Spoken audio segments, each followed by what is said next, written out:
Ladies and gentlemen, I now call to order our April council meeting, and I invite Councilman Scott to lead us in prayer. Let us pray. Heavenly Father, once more again as we come to do the work of this town, we ask you to be with us as we go over the matters of this town. We ask you to bless those members that are here tonight, and also the citizens. We ask you to be with us during this meeting. We ask all these blessings in thy holy name. Amen. Amen. We now invite you to join us in the Pledge of Allegiance.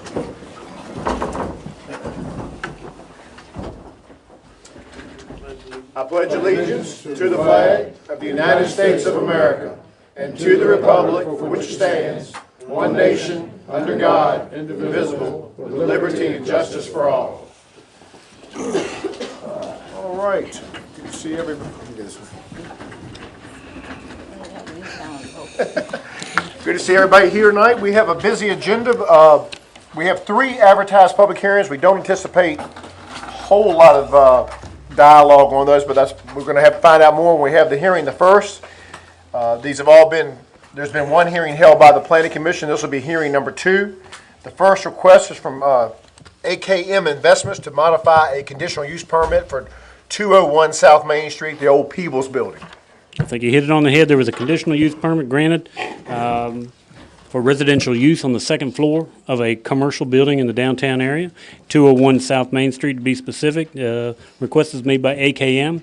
I talked to Tessie because AKM, as was the case with some others downtown, can provide no off-street parking. The 4 corners of the building are the 4 corners of the property, and in order to comply with the town zoning ordinance, Tessie has recommended, and I think she is correct, that the conditional use permit be modified to waive the requirement for the off-street parking, which would be 2 spaces, if I'm not mistaken, per unit. At this time, anyone to speak for or against the request? It was passed unanimously. It was recommended unanimously by the Planning Commission. Seeing and hearing no comments, I'll close the public hearing. Members of council. I move that we approve of the conditional use permit as presented. Second. Mr. Scott is seconding Mr. Nash's motion. Any other comments? Yes, yes. Mr. McCure, then Mr. Green. Does this mean that we are on the verge of changing our ordinance? I think It's modifying the permit. I think Philip No, stated no, we're talking about one item here. On this thing, we're not talking about, I'm talking about as it would apply to anyone else in town who wanted to have apartments above this store. I think Philip's point was that Tessa said that since it's the 4 corners of the property, I think that's our leg to stand on. I don't think they can provide any parking. Well, I mean, there's no option. I've said it before, I'm a little puzzled. We no sooner pass an ordinance than we start making exceptions to it.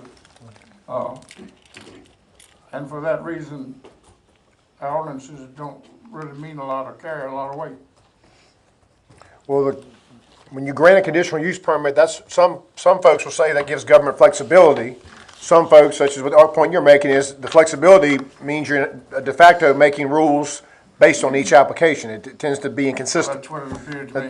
It's a fair point. Certainly, I think we all can agree that there's no way physically for the owners of that building to provide off-street parking at that site. I think that's a physical reality. And we did require the Pearl to have off-street parking, but they have a location behind their building that can accommodate that requirement. Fair point, Mr. McCure. Mr. Green had a point. I don't want to nitpick this. I'm going to vote for the request, but I have a couple questions. Okay. Do we need to go back and change the ordinance so if they're not able to provide the parking, that if they're landlocked or whatever the case may be, then we should change it. We shouldn't be using a conditional use permit to grant something that we could fix. That would be a lot cleaner. That, Mr. Green's, that would be cleaner. Now, the only thing I worry about is legally, when you say they are not able, we'd have to define what able is. Because some folks might say, I've got room, but Well, that brings up part B. All So let's say that someone is not landlocked in the 4 corners and there is a property available, but they had to purchase it. So let's say they have to spend $50,000. I'm just using that for a figure where the person on 4 corners does not have to spend that money. So that's the gray area I have, okay? I want to see downtown thrive, and I think the town will grow if we do this, if we have the apartments. I'm worried about the precedent it sets. I agree with what Mr. Moncur is saying, that we pass an ordinance and now we're gonna change it.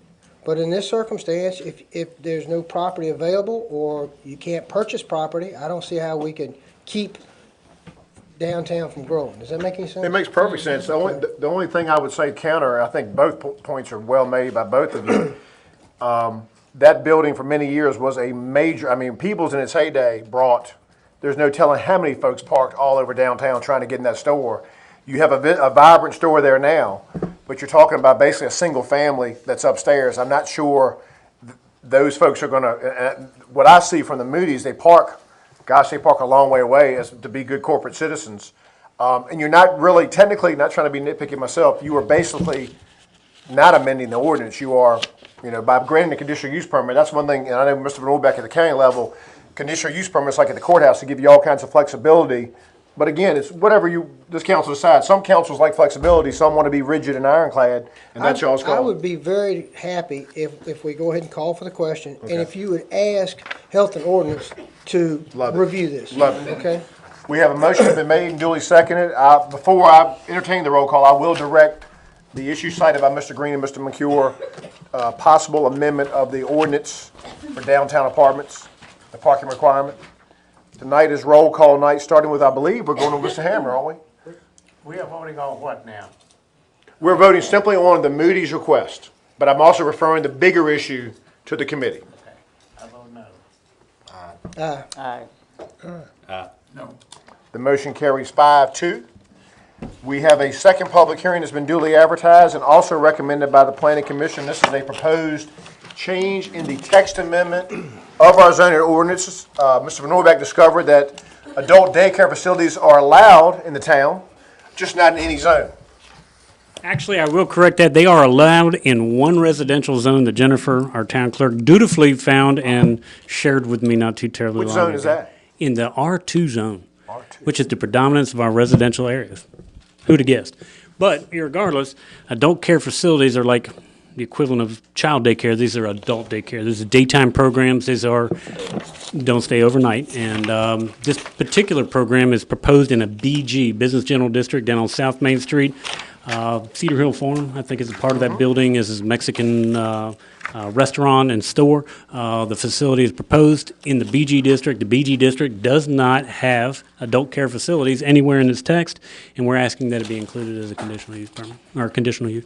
At this time, we'll go in public hearing. This is the town-wide question of a general business district. Anyone to speak for or against changing the wording of that zone? Hearing and seeing none, I'll close the public hearing. Members of council, what's your pleasure? This was taken up by the Planning Commission, and it was 5-0 vote. If there were 4-0. five, yeah. 4-0. Whoever, it was unanimous of who was there. All right, I move that we endorse the Planning Commission's recommendation and do whatever we need to do to the ordinance. Ms. Thompson has seconded Mr. Green's motion. Any discussion? Is there a limit on how many? The conditions But on her specific, now, we haven't got to that yet. That's next. This is a next. general zoning issue, then we're going to get to her specific request. I'll entertain a roll call vote, starting with Mr. Hamner. That motion carries 7-0. Now, there's a specific request, Mr. Van Orbeck. the text amendment, when you ask how many, the definition says an agency, organization, or individual providing daytime care for adults in conformance with licensing requirements, and that is what the limit is, the licensing obligations. The second application is the actual conditional use permit submitted by Barbara May for 1350 South Main Street, and she's asking that she be granted a conditional use permit to operate an adult care facility at that address, and with conditions, and these are the conditions that were worked out with the Planning Commission, is to provide care for adults on a daily basis, to provide care for clients 5 days a week, Monday through Friday, from 9 a.m. to 5 p.m., and not greater than 8 clients at a time. And those would be conditions that would be attached to the permit, Question, if approved. Mr. Van Orbeck, this number of clients limited to 8, where did that come from? She suggested that if you look in the supporting documentation, she had prepared a letter of application to us, and it does say number of clients not to be greater than 8.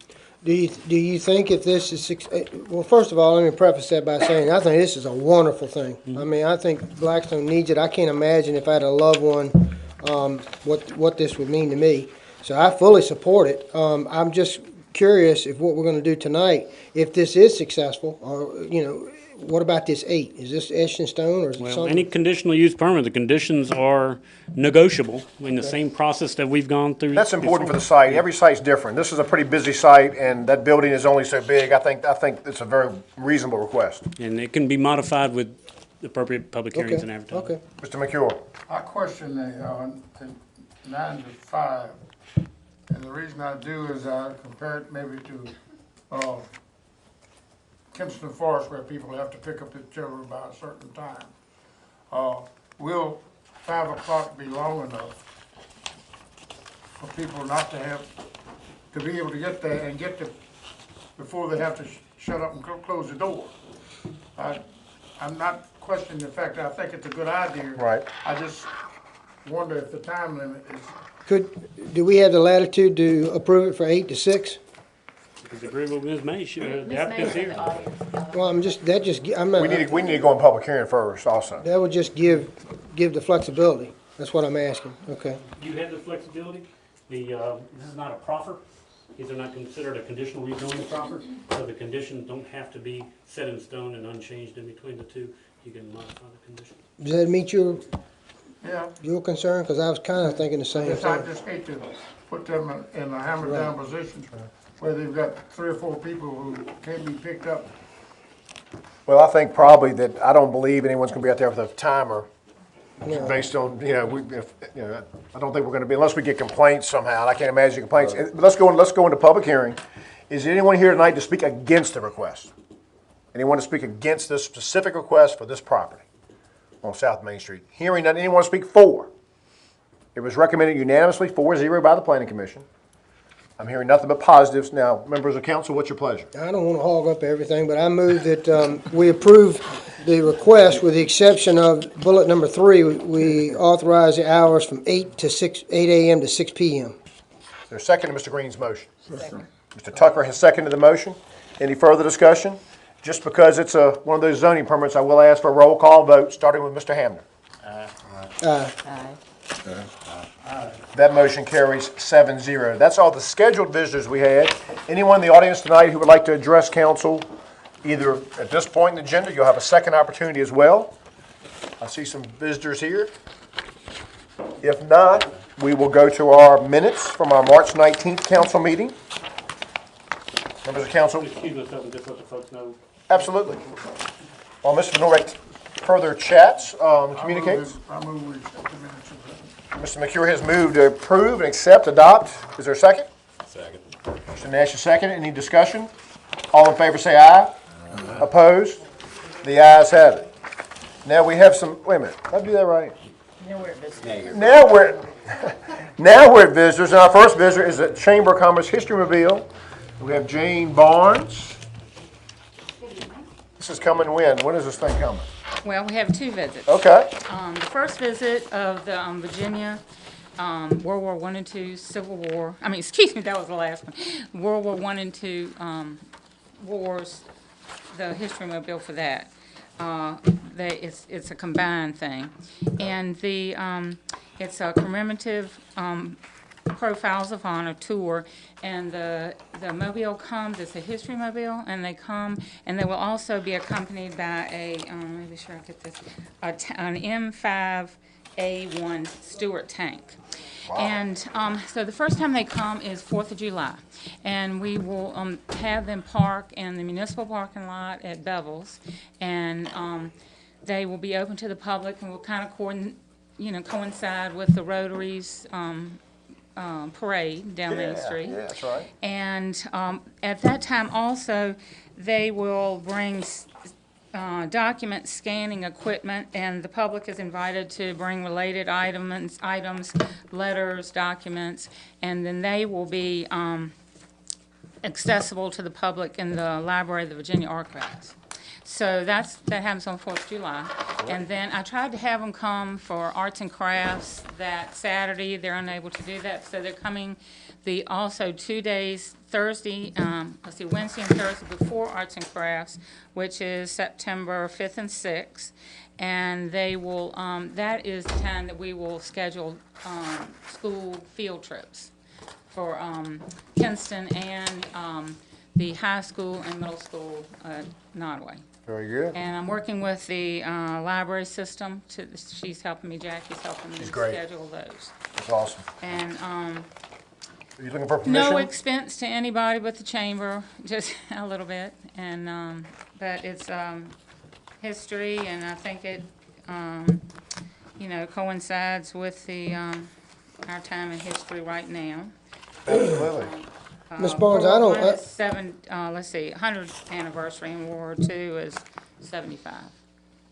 Jane, I don't see where, in your presentation that you need any action of council. Is this just for information? Well, just permission, I don't want to Permission on the just, parking lot. I think a motion would be in order. I move to approve the 4th of July and September 5th and 6th permission to park on town property. Lee Scott is second to Mr. Nash's motion. All in favor, say aye. Aye. Opposed? The ayes have it. Thank you, Jane. That's gonna be great. and I did want to just hopefully include the some tours of Sports Tavern and the Carriage Museum also. So it's a whole little tour. We're going back in time. Right. That's wonderful. Okay, This is thank good stuff, Jane. Thank you. Thank you. Our next scheduled visitor is Miss Latasha Stokes of LCCDC. I'm not Latasha, I knew that without my glasses on. All right, she had a family personal, she was not able to make it tonight. So she sent me information, so I'm reading on behalf of Latasha Stokes. She's giving information about an event and requesting street closure for the event. Okay. She's saying for the community residents and friends, she's inviting everyone to attend and participate in a community block party that's going to take place on Saturday, June the 16th, from 12 until 5.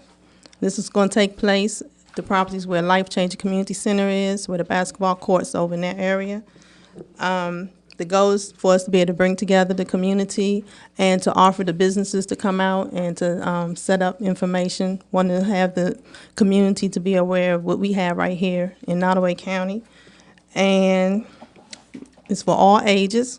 Plan to have food, music, basketball tournament, kickball, volleyball. Want to be able to request to use the properties surrounding the building during that period of time as well. So that would be the basketball courts, the volleyball court, and just that whole vicinity. Not the baseball facility. No, sir. The only thing, I think it's great, the only thing I see is is baseball done by that time? Gets done It's fairly early early. midsummer, yeah. That might, I just that, don't, we I can, know we have tournaments coming up. could be closing ceremonies that day, but I would bet closing ceremonies are the previous Saturday, June 9th, and the All-Stars don't start till late June, as far as the games. I think you're gonna be okay. Could we just coordinate with the BYRA just to prepare for that day? We could be a lot of I mean, coming even on. if so, we can block off to a certain point to the basketball court and let Yeah. everybody else come in the other way. That would be I great. move that we authorize the town manager to close the street per whatever the requirements are necessary. Second. Motion is made and second. Will you include in that motion, contact the BYRA just to make sure that's, Yes, okay? I do. Very good. All in favor, say aye. Aye. Opposed? The ayes have it. Thank you, Ms. Wilson. You are Thank you very next much. as our Community Development Director.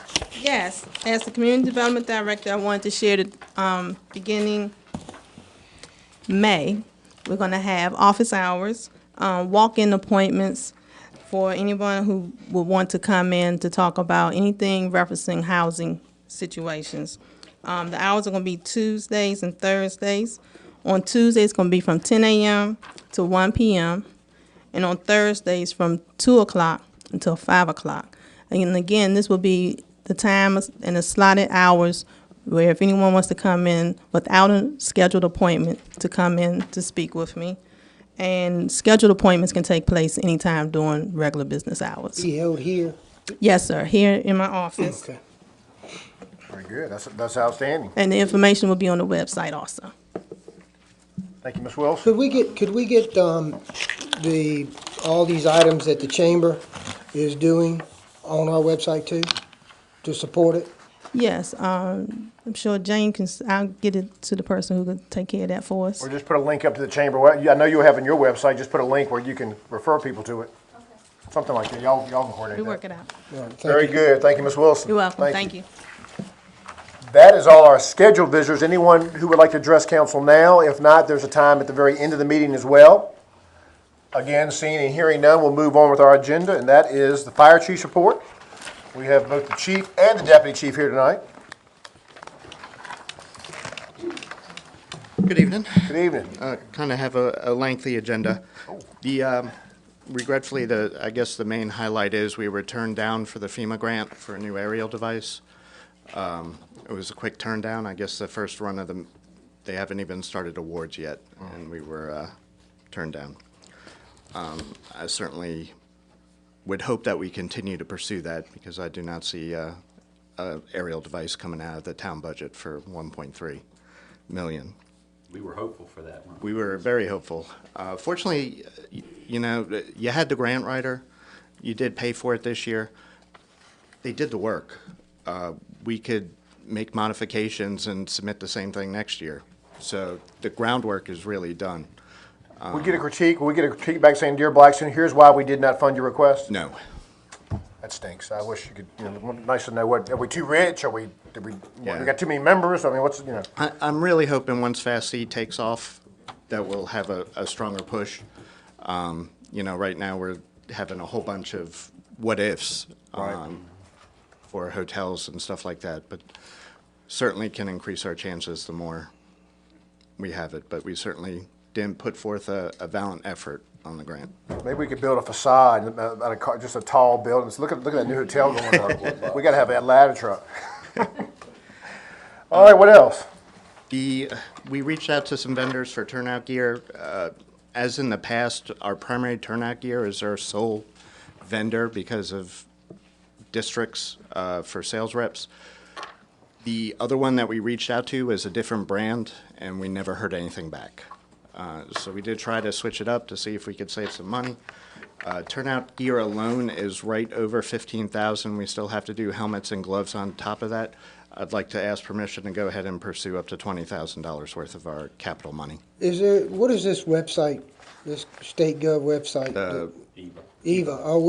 Is it available on that? It's just troubling to me you've got one source. I agree. You know? Yeah, it's trouble. There is turnout gear available. I don't know if you could spec it. I think it's a congratulations, here's a stock turnout gear. You know, if you want a radio pocket on this side of the coat, you wouldn't have that option. Well, I'll leave it to your judgment. I mean, I don't want to take any chances with a policeman's firearm or fireman's turnout gear by any means. It's just unsettling from a financial standpoint that you've got one vendor. Do you But see them taking advantage of that and prices going up, or? I don't.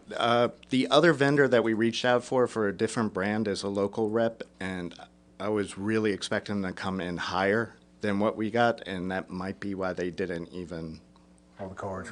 put forth the effort. I mean, in the history, in the past, we get gear every year. Is it about the same price every year? Yes, yeah. So it's not fluctuating a whole lot. somebody want to move to approve the $20,000 request?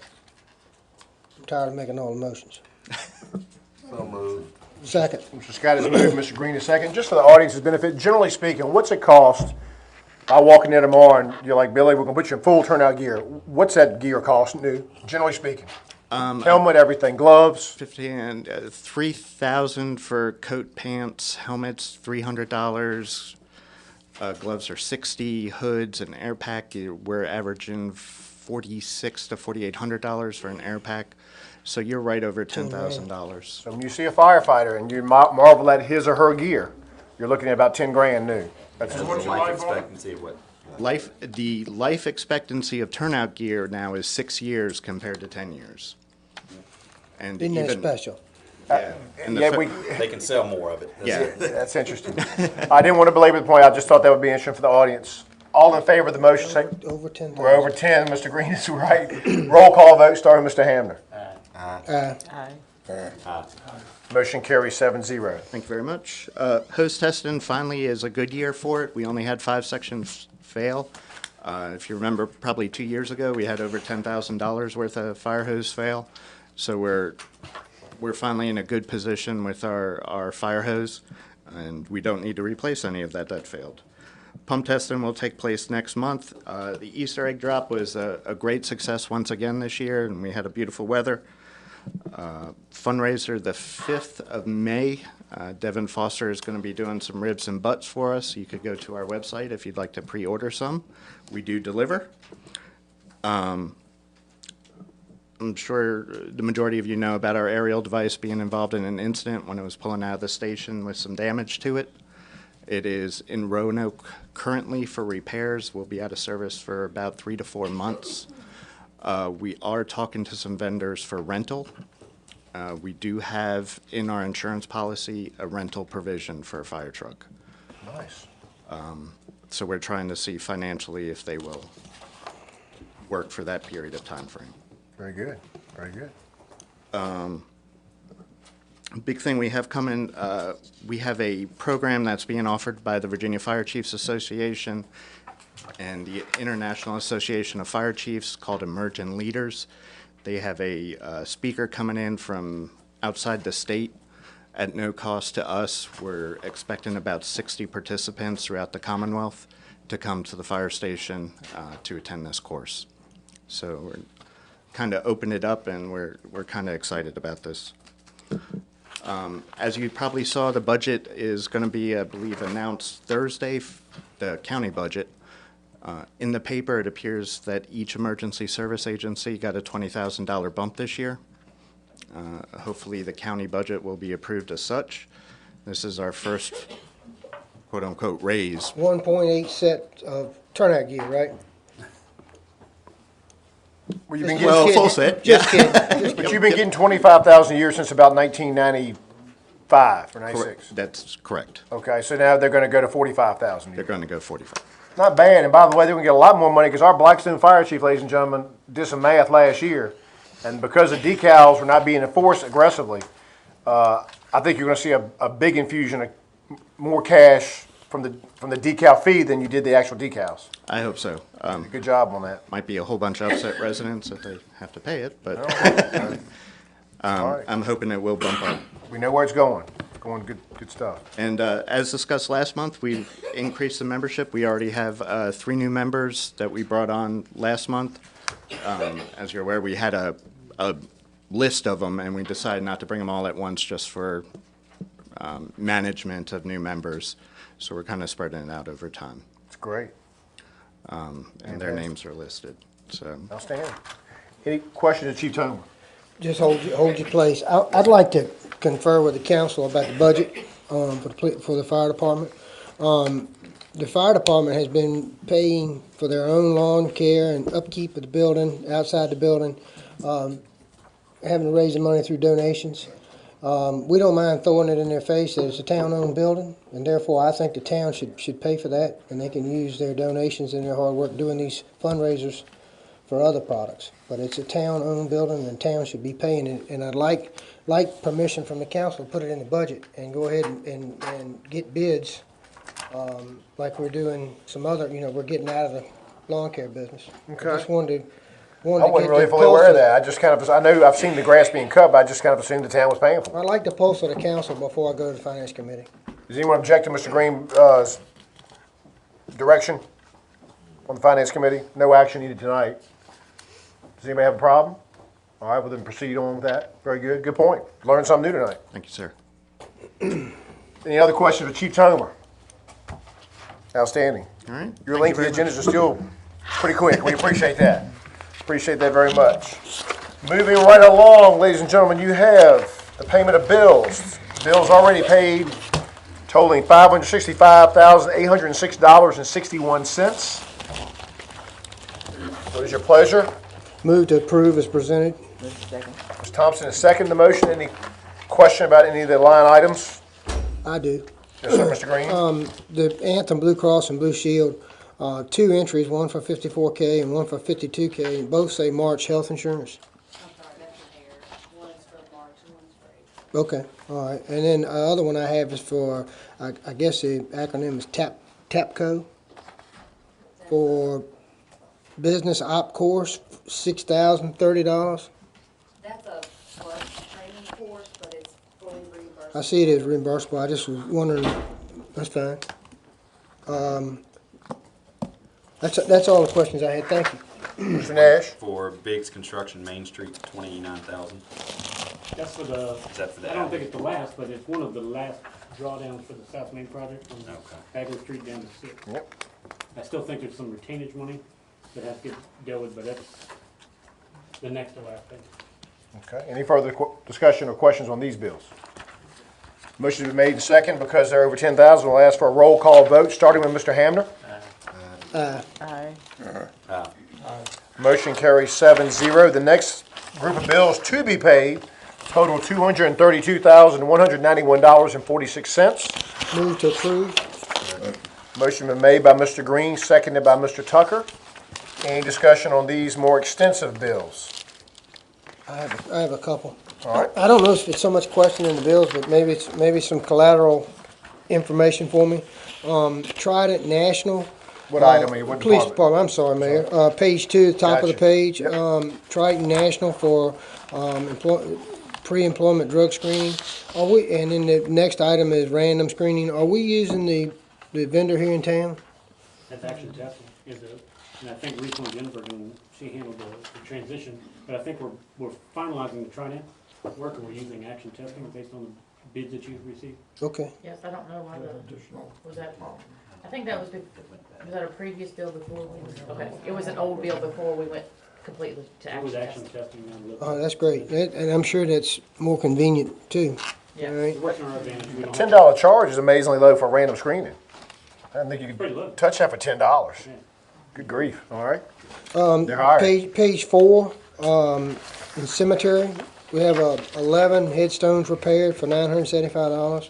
We reported to Simmons 11 headstones that had twisted or been hit by a lawnmower or needed to be, the stones themselves had to be Do we adjusted. file for insurance or deductibles? That's my 500? question.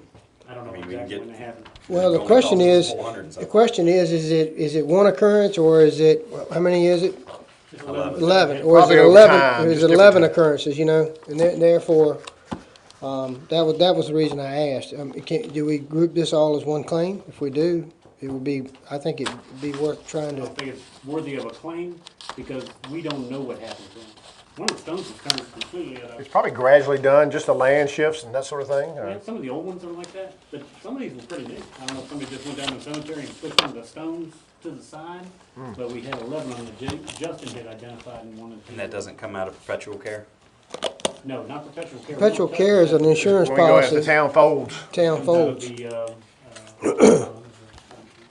All right, I'm live wire tonight, I know. Page 5, top of the page. What kind of thermostat in the garage department costs almost $3,600? The best one ever. Atlantic Emergency is a fire truck thermostat. I don't think it's an air conditioning thermostat.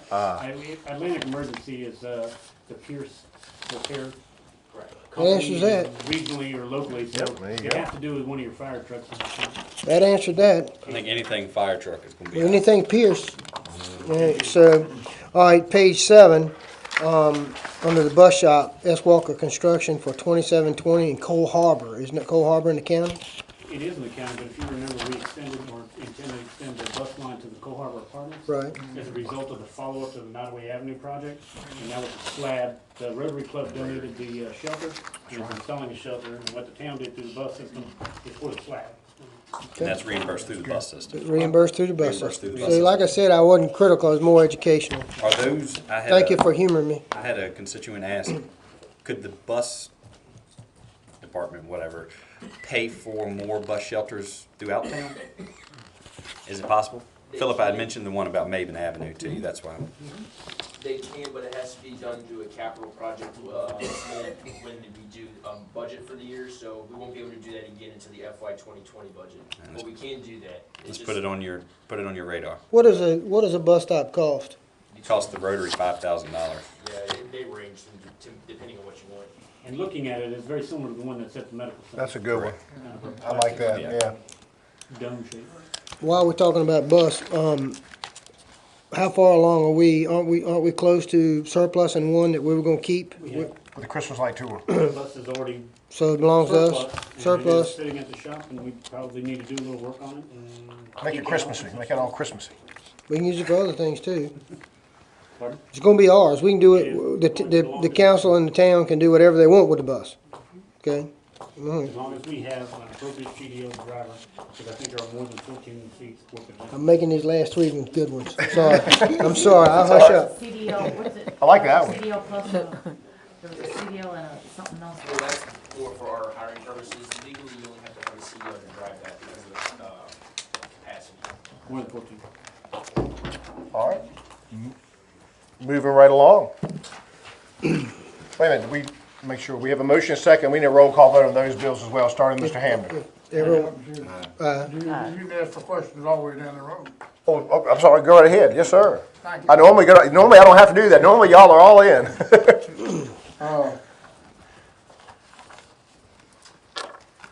I'm looking on page 2, Atlantic Emergency Engine 5 repairs for $6,317. Again, it's a fire truck, and maybe you can shed more light on the actual work. You know, they had a steering box go out. Something to do with the axle on the right-hand side of engine 5. what, define engine 5? Is that, it's a 10-year-old. pumper? It's not a ladder truck or anything like that, okay. It's an engine, okay. Our engine that's 15 years old. Wasn't Okay. that the one that burned up, the pump, foam pump burned Foam up pump while we burned were up. out at the Dalton's And I fire? think that's part of that also. I Second, don't know why it's here and why it's in the town shop, I don't know. if there second was- part of that question on page 5, it says Atlantic Emergency, $1,853 for engine 5 repair. Same truck? Same truck. I think That's what Jennifer was just mentioning, that it was coded labor parts. It's the way it's Just an the way accounting. it's coded, it's coded, some is coded, I think the garage has labor hours for each department. And it goes to the garage first, the garage makes the decision that we can't touch it, then it goes to the plant. Okay. That's an expensive touch. And Not- $2,186 Maybe we ought to just send it straight on. for a thermostat. I need to get in the thermostat business. Any other questions, Mr. McCure? Just one, and it's really just a nothing. I see where we've got 2 porta potties out from DBI, and I don't know whether, I don't see them out in use where. Those are old bills that were just submitted from the Friday night meeting. Okay. So they just got passed along. Okay. All right, any other discussion? We'll end on porta potties, start with Mr. Hamner on the roll call. I could say something. I won't. Motion carries 7-0. Thank y'all all for good questions. Just gonna be quiet. And we're going to go to committee reports, and our first committee report is Health and Ordinance, that met March 29th. And I'll go to Mr. Scott. Yes, sir. Adopt a truck is the first item. Yes, sir. We were discussing a policy for us for the adopt truck. We have decided that, we're gonna continue to do it. We do not bill for it, the county bills for it. When you take it to the landfill, and that you can request it, make sure I say it right, 12 times a year. That's what we're recommending. First come, first serve. So you, the resident or business, won't be charged for using the town truck, but when you go to the landfill, you might have to pay something. charged that's for why the you have to weight. give your name, address, and all that, because the county sends you directly a bill. Good. For the materials and whatever's Just supposed the to. weight of it. I move we approve the adopt a truck policy in the package that's recommended by the Health Motion and been made and Ordinance. seconded. Any further discussion? All in favor say aye. Aye. Opposed? Motion carries 7-0. Go right ahead. On the historical business district, we didn't do anything due to the fact that they hadn't had a meeting yet Okay. concerning that. That's basically clarifying the definition of who's in, who's not. And the sign information is what I'll do. Okay. Okay. As part of the discussion. All right. And on EARNS, I'll let you discuss that one.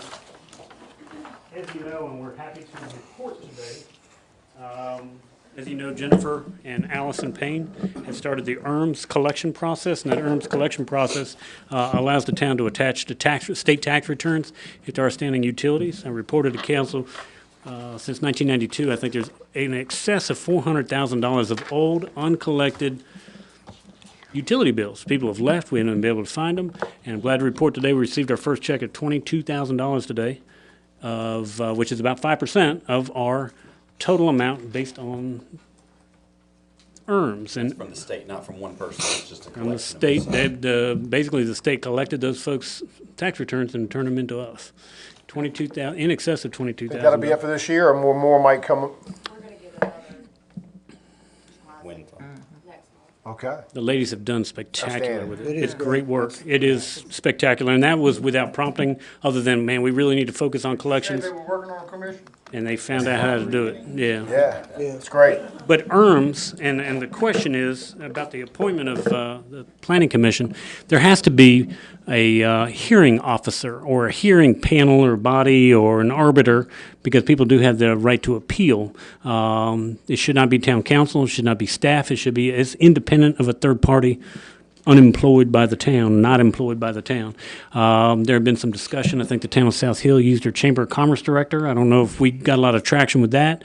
I don't know if anybody else's name particularly came up, because I don't think it's going to be a real fun process. And so the idea of assigning this to the Planning Commission was thrown out, and I think this is what the committee recommended, is using the Planning Commission. I've talked to two of the members, and they were not horribly opposed in the Planning Commission to make it at least palatable to do. And this will be once, maybe twice a year, We plan on just. one time a year. And right now, we only have, I think, about 4 out of maybe 200. That's great. And I But we- suggested, if you want to attract more people, I mean, just to make it more appealing, people are busy, pay $50 or something to the person to get them to sit here. I don't know, it's just, I do worry with Madam Clerk. I thought brought a great point up in the committee meeting, is that if you're going to show that you're unbiased, I think, and I don't think anyone's going to affect their decision based on getting paid, but one could, you're opening yourself up, in my opinion, to say, well, of course they're going to rule in favor of the town, they're getting paid. I do worry about that. But I respect whatever council decides. I'm just But I worried. don't think the guys will do it only if they're paid. I don't think that's going to be the case. If I agree you with took the $50 stipend out, I think they would still be agreeable to handling the arbitration, or being the arbiter of the appeal. Pay either way, whether they favor inside the town or. That's what I'm saying, though, by the judge, which in this case would be the planning commission, getting payment from the town, and they're of high integrity, I know they're gonna make the right decision regardless, but I can see how it's the appearance that bothers me, just the appearance.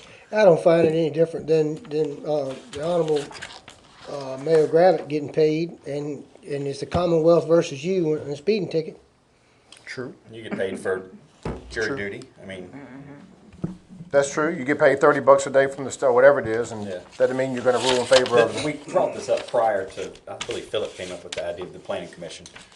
And so, I mean, maybe we run to the planning commission, see if they'll do it, and if not. Well, you've got some affirmative, Let's look at two of the So I'd say- And Barbara would need to abstain as the council person. Right. But certainly two of them will have easy access. Two to questions. downtown. Okay. Any statute of limitations on this process? This is wonderful. Is there any time period? If you're delinquent, or is there? I've checked into everything, I've talked to people at the taxation, and nobody, as far as I know, because we're a municipality, we're a government agency, there was no statute. But do remember, real estate taxes have a 20-year and personal property a 5-year.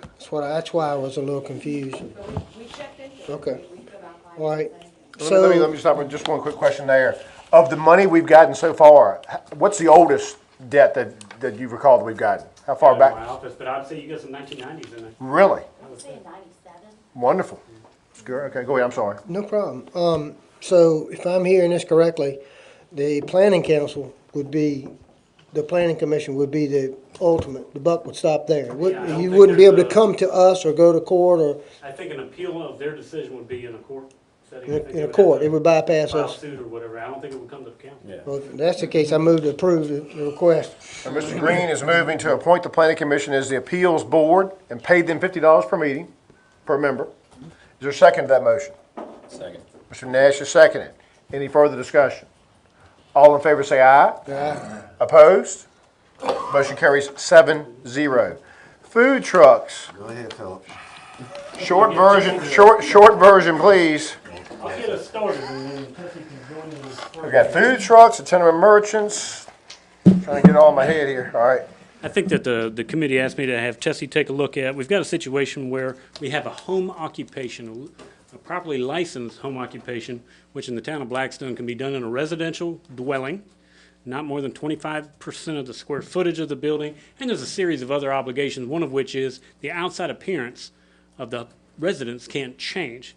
You can't have things in the yard, you can't do things, and it specifically says smoke, glare, fumes are not acceptable as a home occupation activity. We have some home occupations that vary from barbershop, hair salon, certain other things where they don't use more than 25%, they don't have accessory buildings being used, and we have, I'd say a good, probably 100 other home occupation applications.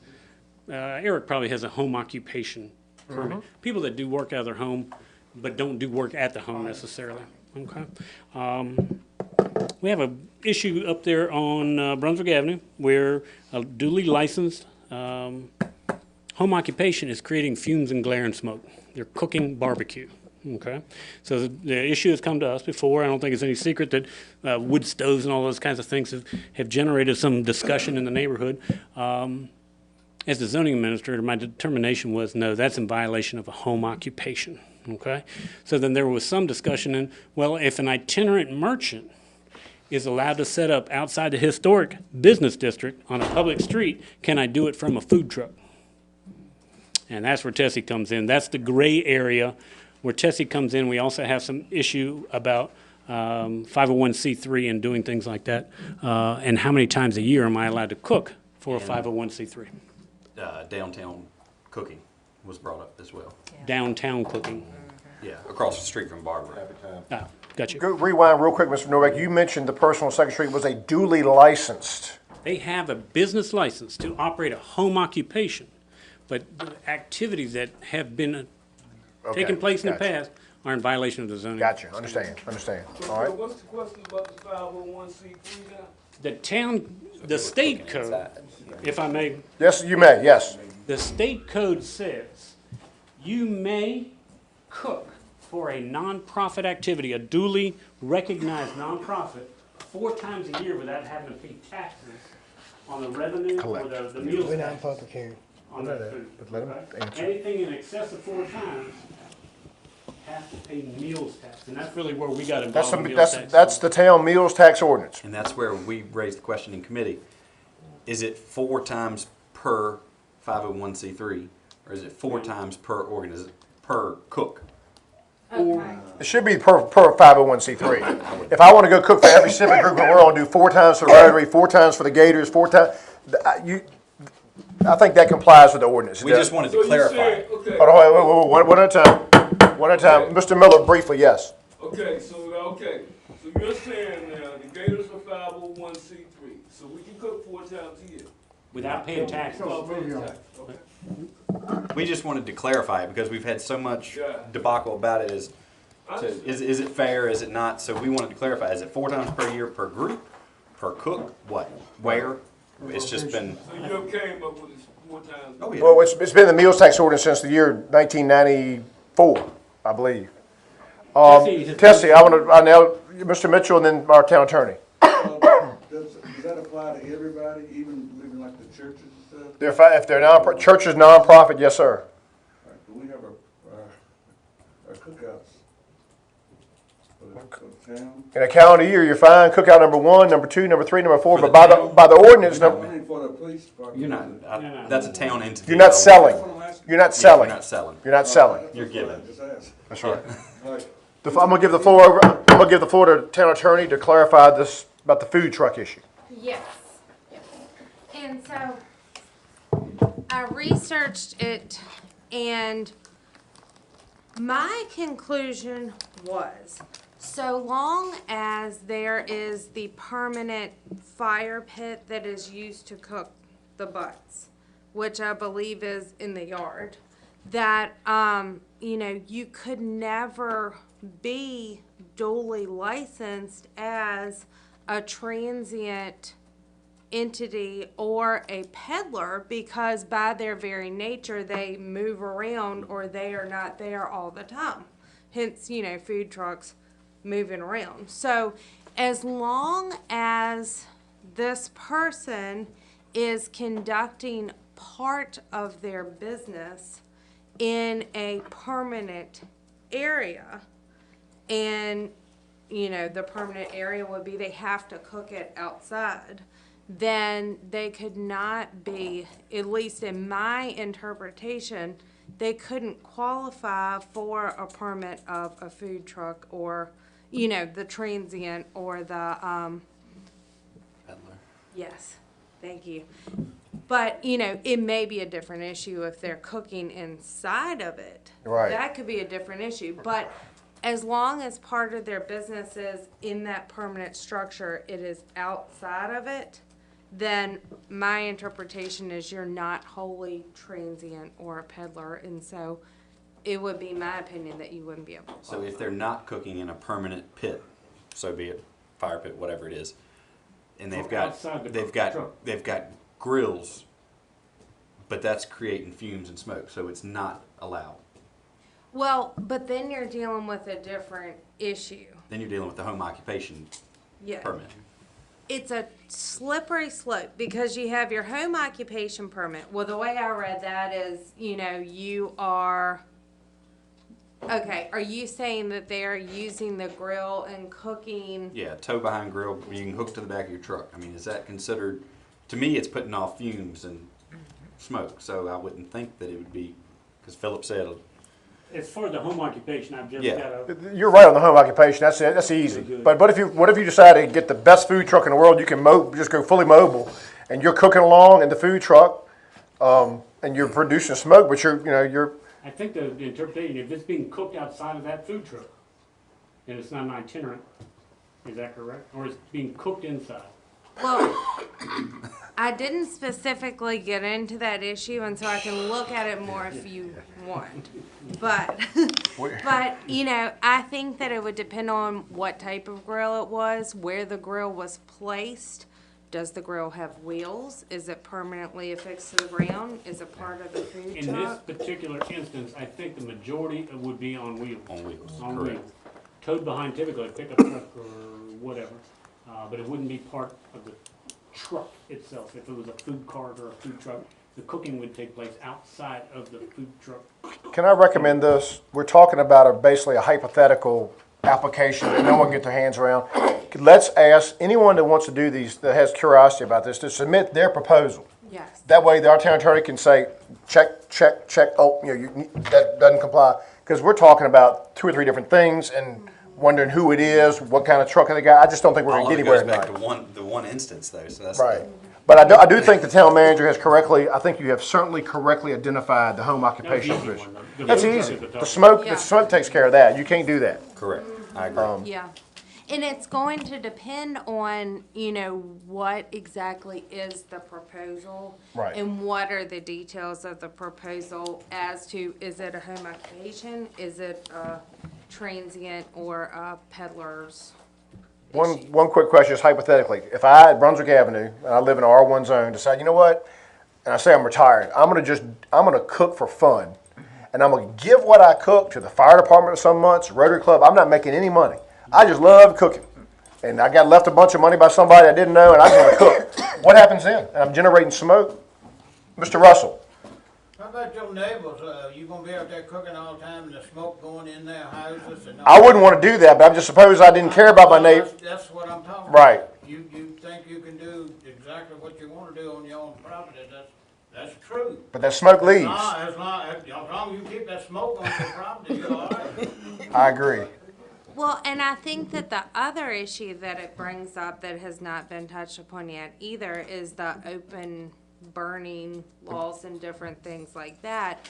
And the nature and type of grill may also affect that open burning laws I think too. there's some intention perhaps for a new fire pit that's recently been constructed with the fine line of, I'm cooking food over it, and I think Well, yeah, we've had a controversy in town years ago, Mr. Bagley, about cooking food. You can cook food open pit. Chance, I am confused. Me too. Because Mr.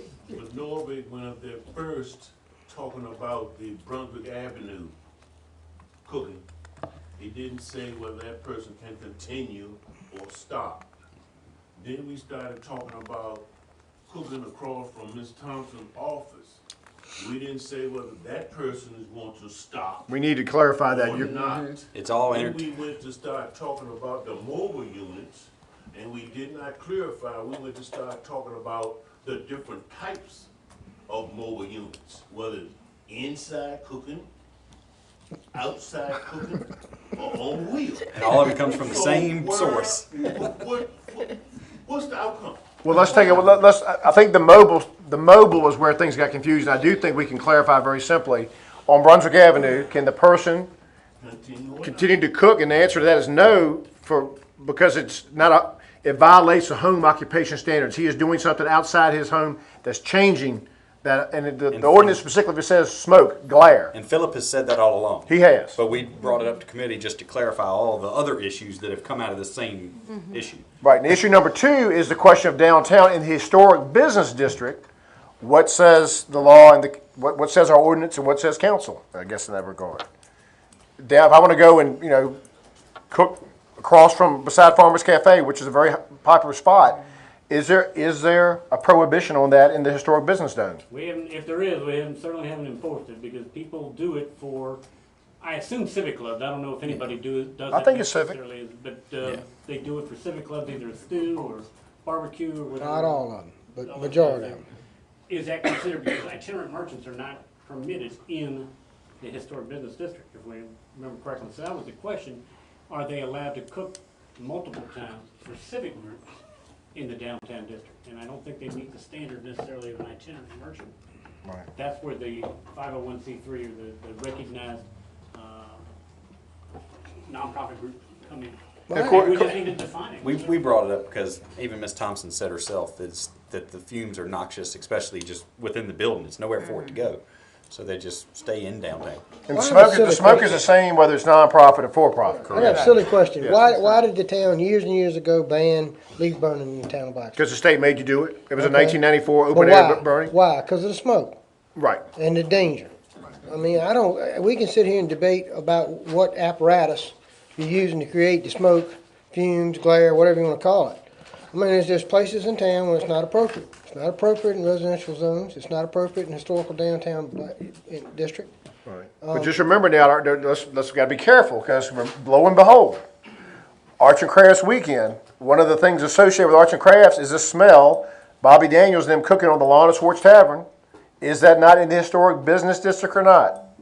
That is in the historic business district. So we got to be careful. You start painting with a broad brush, you find out that all of a sudden, oh, Bobby, by the way, y'all can't cook this year. Y'all want to? I'll let y'all take care of that. But you can't hide behind that if you've got a 4-block neighborhood that is, I don't care what it's zoned. Brunswick, Lunenburg, College Avenue is as residential as it gets. Sure. You can't hide behind what you're doing arts and crafts because you got a 4-block zone there that you can't see through. But I just think we need to be clear. I think we need to be clear and to be consistent. And I just would, no one's going to blow the whistle on Arts and Crafts Weekend, but I just, just want to be consistent. I think it's clear. I think it's clear that the cooking, when it's creating smoke outside of a food, I think the food trailer is a whole different issue. I mean, I think if someone creates a food truck and they're cooking inside the food truck, I think that's something else we got to look at. But I think currently it wouldn't be feasible that you're not allowed to have smoke emitting like it is. We need to find out, can someone lawfully cook downtown, whether it's for-profit or not for-profit, because we've had complaints about smoke, and we need to clarify that as soon as possible. Mr. Nathaniel Miller. Okay, that area when you talking about the cooking there, where she's talking about her shop, is that considered a historic? Yes, sir. It's in the heart of it. Okay, so if you're saying no cooking in historical, then you either gotta stop or you gotta revitalize. We need to verify and look and see exactly what our ordinance says. I don't have a copy in front of me, but it either is or is not legal. Right, right.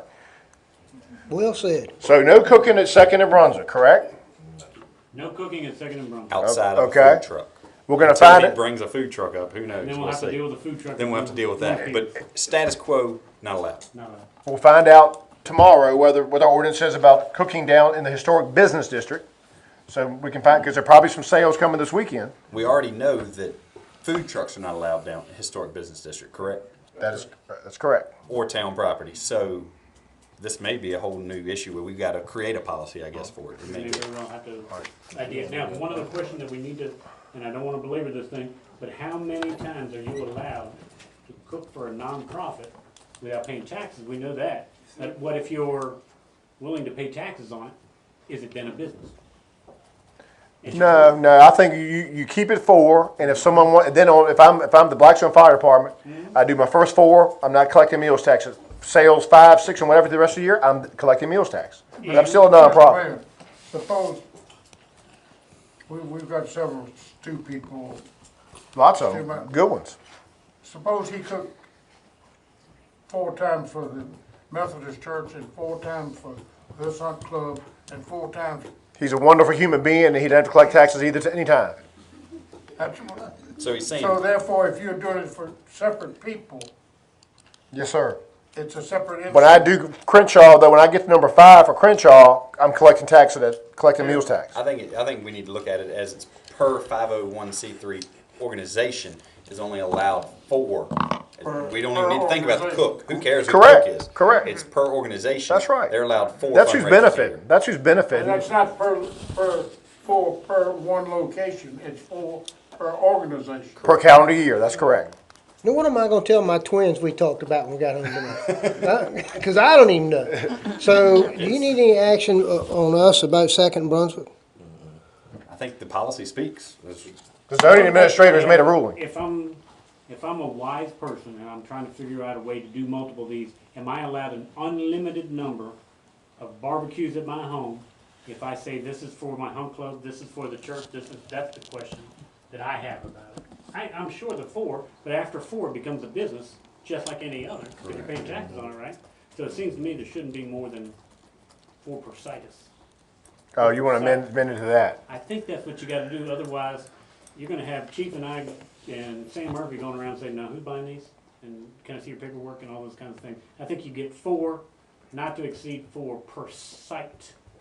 Otherwise, it's just an unlimited number and you're just right back into. Can it go back to committee? Because obviously. Yeah, we're going back. We're not going anywhere tonight. We're going back to committee on this. And have Tessie there. Yes. It's a whole lot of ifs, ands, and buts. And then too, those 501c3s should be checked too. Well, and you know Because everybody that says they 501c3 is not. Correct. Well, also Those that are legitimate. the challenge too is that guess when all the stews guess when they're all held? They're held on the weekends. Yeah. So, thank y'all for bearing with us. Thank you so much. We ain't finished yet. We got one more, feeding deer. Yeah, and we've got some paperwork that we're supposed to be going over there. Yes, ma'am. Are we clear on no cooking on Second and Brunswick? The policy, as we stated, the policy Yes. speaks for that Crystal. right As now. a business. As a business, He's already advertised himself as a business. then he cannot do it for that. Now, here's the dilemma you find yourself in. What about if he wants to have a family reunion cookout and it's That's gotta be legal. yeah, if he, For your self-consumption, and I've talked to Louise about that, you can't tell people they can't cook for themselves. I don't know if a family reunion uses 40 butts or 60 Right. butts, who knows?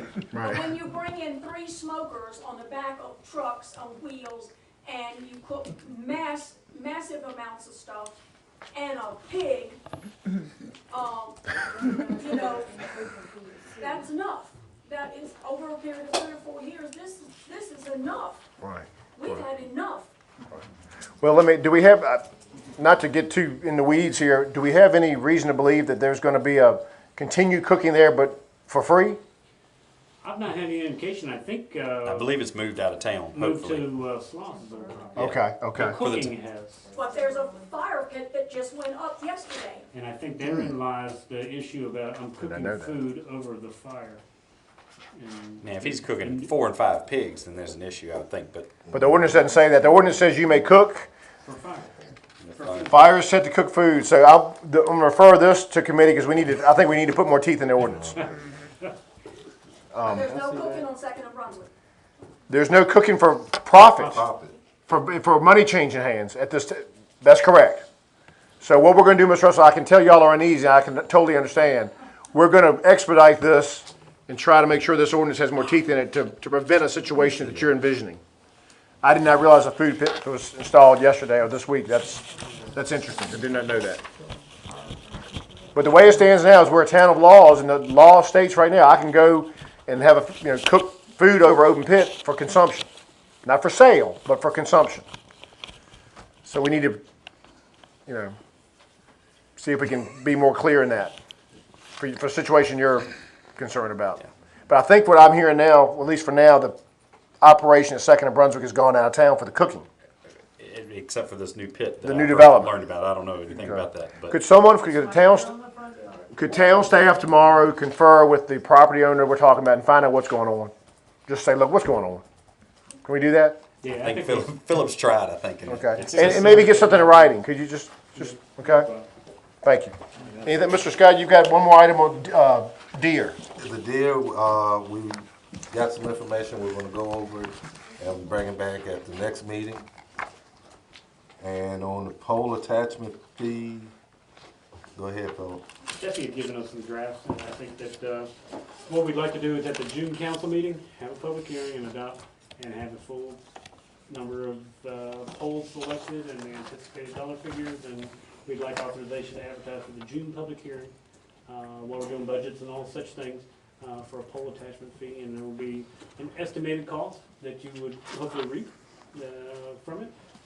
That is, and I can't tell you what the telephone or the cable company may do to us, but the telephone company does own an appreciable number of poles in town that we're on, so we'll assume that they would not charge us, but in the event, we can give you some numbers too that they will. But we will have a public hearing prepared and advertised, but the reason I don't do it at the main meeting is the committee's got to pick which one of those drafts that they like the most. All right. Very good. What else? That was it. All right, very busy committee meeting, and we appreciate that, Mr. Scott. Your next committee report, I believe we had, the Finance Committee had several items with no recommendations. Chairman Green. Hold on a second. Before Mr. Wood, before you leave, I want to, Mr. Novak, could we get with Ms. Wood on her pipe? She's ready to, there's one more thing you need to sign about the waiver of liability. There you go. I didn't want you to. The size of the pipe and all that? All right. Oh, it's just, you have to come and measure, professionally measure what's up, but we're talking about a little small. Like a 4-inch pipe? 4-inch? Whatever you think Warwolf flows or whatever the experts are. Just make sure we can get with her this week. Okay. Thank you. I didn't want you to leave without. All right. Chairman Green. I missed the meeting. Mr. Moncur conducted a meeting. I don't think they have any recommendations other than a public hearing. If I'm not mistaken, we have authorized the town manager to conduct public hearings as he sees fit. You made that motion, and I've made that point several times, and you're correct. Vote on the two that we. I don't understand why he has the authority to call public hearings. But I do want to bring to your attention that the ERMs, I do want to, since we've talked about it earlier, the town is entitled to collect $50 with the ERMs. Is that a state cap, $50? Well, I don't know about a cap, and I had to ask Jennifer if that's the limit or the top of it, so. Okay. She says yes, so. I think we made a recommendation. You did, and I think that recommendation is that the town adopt, and I think because it is a charge and a fee, I think we do have to have a public hearing, if not statutorily, I think. You do. Can you do that public hearing during the budget public hearings? Or does it need to be sooner due to the processes? Well, it's not for any of these that we currently have. Okay. It won't apply to any of the ones that initially been done, so yeah. Then I'd like to see you put it in with the budget. And do it at the same Public time. hearings, yes. Save for having more public hearings. And if this public hearing list continues, then I would probably call the mayor and ask for a special meeting. Okay. Well, how about the credit card policy? This is about changing the fees for paying by credit card. That's been a hot topic. They made a recommendation on it. Could you explain? Advertise it. Could you what is that recommendation? Councilman Nash made a recommendation to town council advertise a public hearing to adopt the credit card charge, which is $35, which I think is the same as a check. That it's a return policy, not to use your card. No. This is That's when still- If someone uses a card and it gets declined or it gets feuded after the fact, after we've taken it. It'd be a $35, same as a check. I entertain a motion for those recommendations. So moved. Mr. Green has moved to have the hearings on the credit card policy and the ERMS administrative charge of $50. Is there a second? Second. All in favor say aye. Aye. Opposed? The ayes have it. Getting on with your consent agenda, there are 3 items there we can vote on. That's one for Tiffany Oliver wants to use the school property on June 9th from 2 to 6 p.m. for a birthday party. Heritage Hall is an annual street closure for the Special Olympics. And Shiloh Baptist wants to have a fellowship festival on June 9th from 2 to 6 p.m. behind their church. I move to approve of all 3 items on the consent agenda. Motion been made by Mr. Nash, seconded by Mr. McCure. All in favor say aye. Aye. Opposed? The ayes have it. I'll be sure to let the fire department know because that is their entrance there, so. I'll be That's a sure great to point. let everybody know, so. Moving on to unfinished business, this is an item that's been discussed about the sign appeal from Mr. Tim Bauer. I will tell you, this is an appeal, and we do have appeals to the overlay in the downtown historic district, specifically for signs and any other improvements and things. Appeals are to the town council. The town's zoning ordinance in the general business district would permit a combined space of 400 square feet, which is a lot, okay? That's the same for Huddle House as it is for downtown, but you have the DBI overlay. I think that the historic business district overlay, I shouldn't call it DBIs, but I think Mr. Bauer did contact DBI, and I received a less than supportive response, and I think it was turned down by Mr. Whitlow. We brought it for an appeal last month, and I think the request was to table it. We haven't heard anything different from DBI. They did indicate that they would modify or take a look at it. I don't think they've met, and Mr. Bauer would like to proceed on with the sign, and we bring the appeal back to you since we have not received. Move to deny the request. Deny the appeal? That's correct. Just for, is there a second to Mr. Green's motion? Is there a second to Mr. Green's motion to deny the appeal? Ms. Thompson, second. You said the town zoning as the signs can be up to 400 square feet, but for the DBI overlay is 100 square feet, is that right? I don't want to quote DBI, maybe Ben knows better. 135, it's 135 square feet, isn't it?